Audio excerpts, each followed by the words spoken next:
तुम्हारा। पत्नी है, बच्चे हैं, प्रजा है, जो कुछ है ना, इस जीव का कुछ नहीं।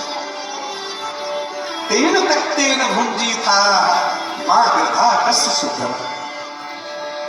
सब कुछ भगवान का है, इसलिए आप अपने घर चलिए ना। देव धरणी धन धाम तुम्हारा, मैं जननी परिवारा।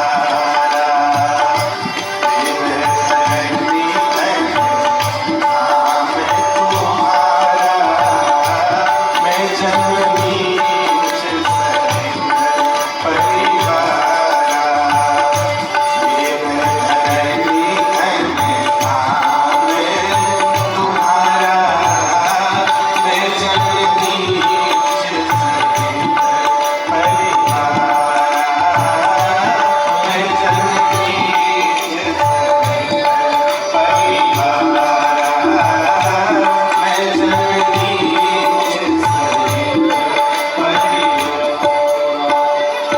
सब कुछ आपका है।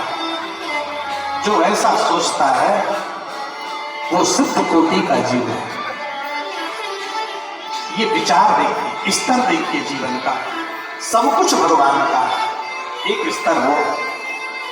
दूसरा स्तर भगवान भी मेरे हैं और घर भी मेरा है, वो दूसरा स्तर। और तीसरा सुग्रीव का स्तर है कि आप हमें सब कुछ दे दीजिए बस, और हम लेकर के भूल जाएंगे आपको। तो आप अपने आप पर सोचिए कि मेरे जीवन का स्तर क्या है। सुग्रीव वाला स्तर है कि विभीषण वाला स्तर है कि निषाद राज वाला स्तर है। विषयी साधक सिद्ध से आगे त्रिविध जीव जग वेद बखाने, इन तीनों जीवों को, तीनों को स्वीकार कर लिया। इतना दयालु है कि जो भगवान से पाकर भगवान को भूल जाता है, उसको भी जो मित्र बना ले, उससे भी प्रेम करे। और तुम प्रिय मोही भरत जी भाई, तुम मुझे भरत जैसे प्यारे हो। इतना जो कह सके, हम विषयी सुग्रीव की तरह रहने वाले जीवों को भी जो अपना बना सके, ऐसा हमारा नाथ रघुनाथ है। पत्ते में सो रहे हैं, लक्ष्मण जी जाग रहे हैं रात्रि को, और निषाद राज, लक्ष्मण ने अभी निषाद को यहां जो उपदेश दिया है उसको लक्ष्मण गीता कहते हैं। लक्ष्मण गीता कहते हैं। जब निषाद राज ने भगवान को शयन करते हुए स्थिति में देखा तो क्या बोला? केकई नंदिनी मंदमती कठिन कुटिल परिकीर। ये केकई राजा की बेटी जो केकई है। अच्छा, हम आपसे एक बात कह रहे हैं, केकई माता अच्छी है कि बुरी है? बोलिए, अच्छी है या बुरी? अजी अच्छी है। तो जब माता केकई इतनी अच्छी है तो आप अपने बेटी का नाम केकई क्यों नहीं? जब माता इतनी ही अच्छी है तो वो अच्छा नाम समाज के लोगों को रखना चाहिए। हाँ, अच्छी है, वो आपका उत्तर भी सही है, उसमें भी कोई संदेह नहीं है। क्योंकि जिस क्षण आप भगवान श्री राम के निकट खड़े होकर के माता केकई को देखेंगे तो माता केकई में रंच मात्र भी दोष नजर नहीं आएगा। और रामचरितमानस में तो कहा, अयोध्या का दोष देई जननी जड़ देई, जिन गुरु साधु सभा नहीं से। जिन्होंने साधुओं और गुरुओं की सभा का सेवन नहीं किया है वही केकई माता को दोष देंगे। तो माता केकई राम जी के किनारे खड़े होकर देखने में दोष मुक्त है, उनमें कोई दोष नजर नहीं आता। लेकिन जब भरत संत के किनारे खड़े होकर के देखेंगे तो आपको दोष नजर आएगा। इसलिए क्यों? वो हमारा कैसे हो सकता है जो हमें भगवान से दूर करे? इसलिए केकई जोलो जियत रही, तोलो मुख भरी भरत न कबहुक मातु कही। जब तक केकई जीती रही, राम वनवास के बाद भरत जैसे संत ने अपनी मां केकई को मां शब्द से संबोधित किया। भगवान को दूर करने वाले हमारा कौन प्रिय हो सकता है। जाके प्रिय न राम वही देही तजिए ताहि कोटि मैरी सम यद्यपि परम सनहि। तो भरत के किनारे, और यदि इतनी अच्छी है तो तुलसीदास जी ने 12 ग्रंथ रामचरितमानस राम कथा के लेके 12 ग्रंथों में कहीं भी माता कैकेयी की मुखरित होकर प्रशंसा नहीं की है। इसलिए कुछ लोग अपने ढंग से जब व्याख्या करते, व्याख्या जब भरत जी के किनारे खड़े होकर के करेंगे माता कैकेयी की, तो फिर आपको माता में कमी नजर आएगी। लेकिन जब राम जी के किनारे खड़े होकर माता कैकेयी की व्याख्या करेंगे तो माता कैकेयी बहुत महान है, जिन्होंने विष पान किया है समाज हित के लिए। बस अलग अलग दृष्टिकोण है, किसके खड़े होकर, किसके किनारे खड़े होकर हम उनके चरित्र के विषय में चित्रण कर रहे हैं या चरित्र के विषय में चिंतन कर रहे हैं। तो निषादराज और एक बात हम आपसे कह रहे हैं, कहीं पर भी लक्ष्मण जी ने माता कैकेयी की निंदा नहीं की। वाल्मीकि रामायण में उन्होंने अपने पिता दशरथ जी को भी नहीं छोड़ा। स्त्रीण कहा है अपने पिता को, जिन्होंने परशुराम जी को नहीं छोड़ा, जनक जी ससुर को नहीं छोड़ा। कहीं जनक जस अनुचित वाणी विद्यमान रंगकुल मनि जानी। भरत जी के लिए भी उन्होंने कुछ कहा। तो भरत जी को बोलने वाले, परशुराम भगवान को बोलने वाले, जनक जी को बोलने वाले ने लक्ष्मण ने कहीं पर माता कैकेयी की निंदा नहीं की, न कोई एक कठोर शब्द बोला। उसका कारण क्या है? लक्ष्मण के दृष्टिकोण से माता कैकेयी किसी के लिए बुरी हो सकती हैं, लेकिन मेरे लिए तो सबसे अच्छी हैं। कहा क्यों? यदि वो वनवास नहीं मांगती तो मुझे 14 वर्ष तक राम जी की सेवा का अवसर कैसे मिलता, इसलिए मेरे लिए तो सबसे अच्छी है। मुझे राम सेवा का अवसर दिलाया है जिस माँ ने, वो बुरी कैसे हो सकती है। तब लक्ष्मण जी ने यहां पर समझाया, काहू न को सुख दुख कर दाता, निज कृत कर्म भोग समझाता। कोई किसी को ना सुख देता, ना कोई किसी को दुख देता। निषादराज, निज कृत कर्म भोग समझाता। क्योंकि भगवान श्री राम जब अयोध्या से निकले तो मुस्कुराते हुए निकले थे। प्रसन्नताम ज्ञान गता विषेकतस्तथा न मुनले वनवास दुःखता मुखाम्बुज श्री रघुनंदन समय सदास्तु सा मंगल मंगल प्रदा। जो मुस्कुराते हुए अयोध्या से निकले वो राम है। तो जो निकले हैं वो तो दुखी है ही नहीं। दशा को देखकर समाज दुखी हो सकता है, लेकिन उनको दुख नहीं। कहा क्यों?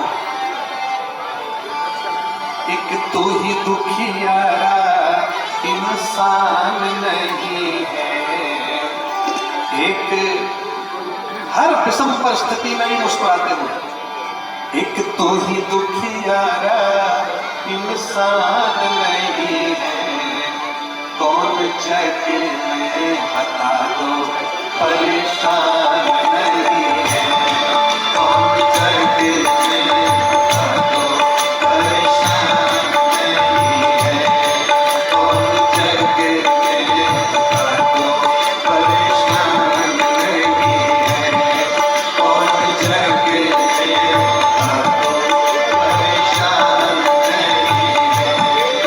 एक तो ही दुखियारा इंसान नहीं है, एक तो ही दुखियारा इंसान नहीं है। भगवान ने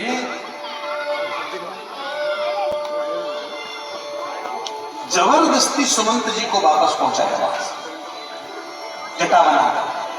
सीता जी को भी वापस करने की कोशिश की गई, क्योंकि उन्होंने समझा करके भेजा था दशरथ जी महाराज ने कि इनको बाहर ले जाकर के घुमाकर वापस ले आया।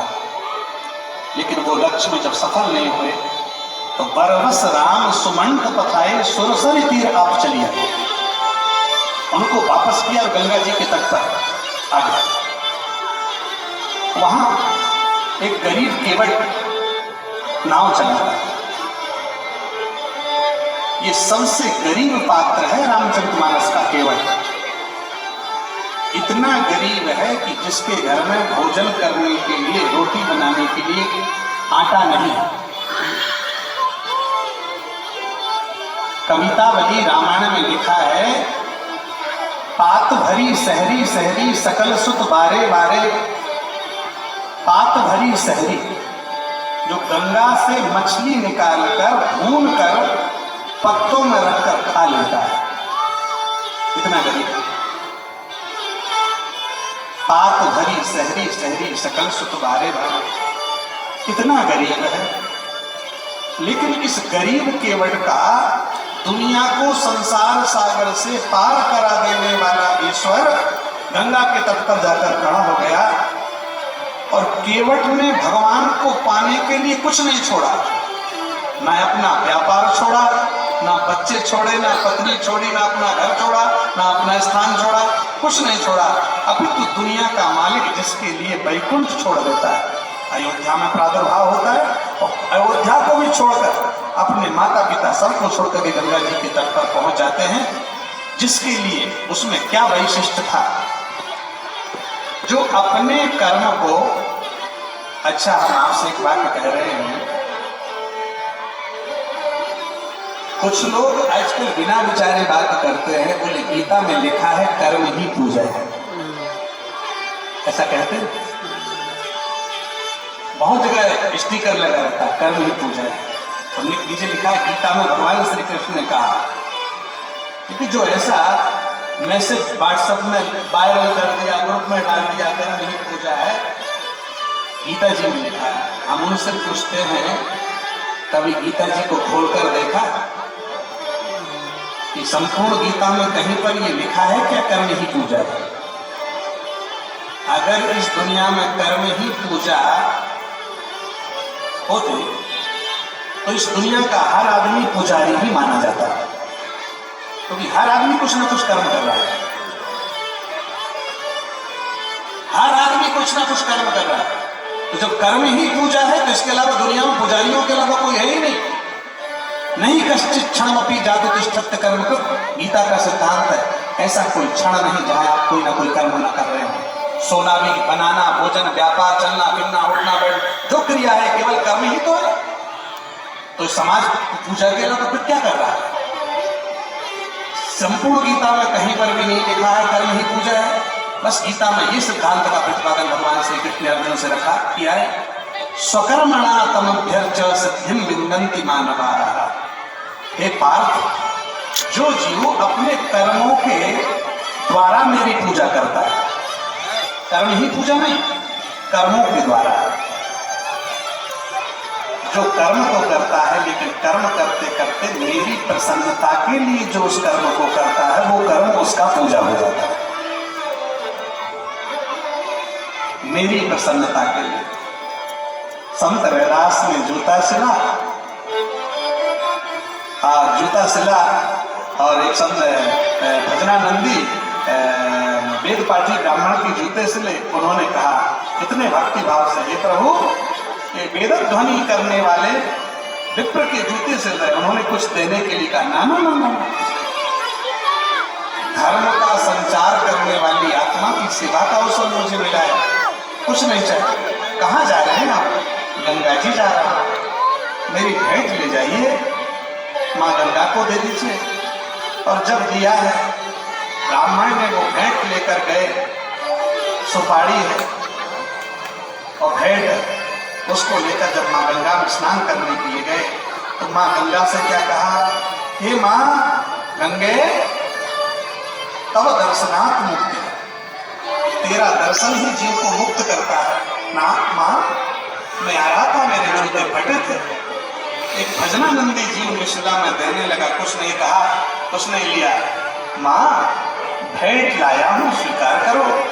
और जैसे ही उन्होंने भेंट समर्पित किया गई गंगा में, उसी बीच गंगा के जल से माँ गंगा का हाथ बाहर निकल करके आ गया।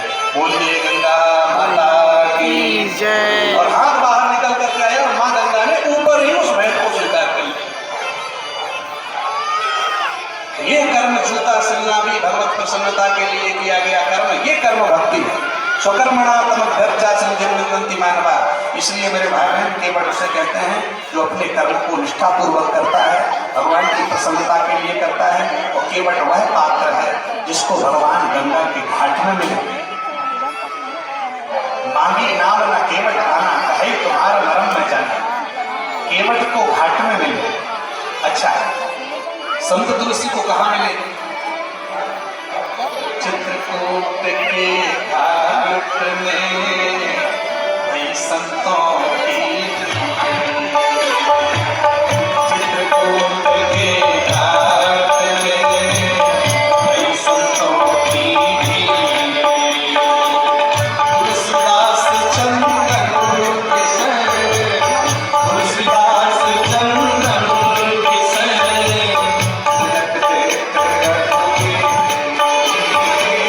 तुलसीदास चंदन किशन, लगते रखोगे। चित्रकूट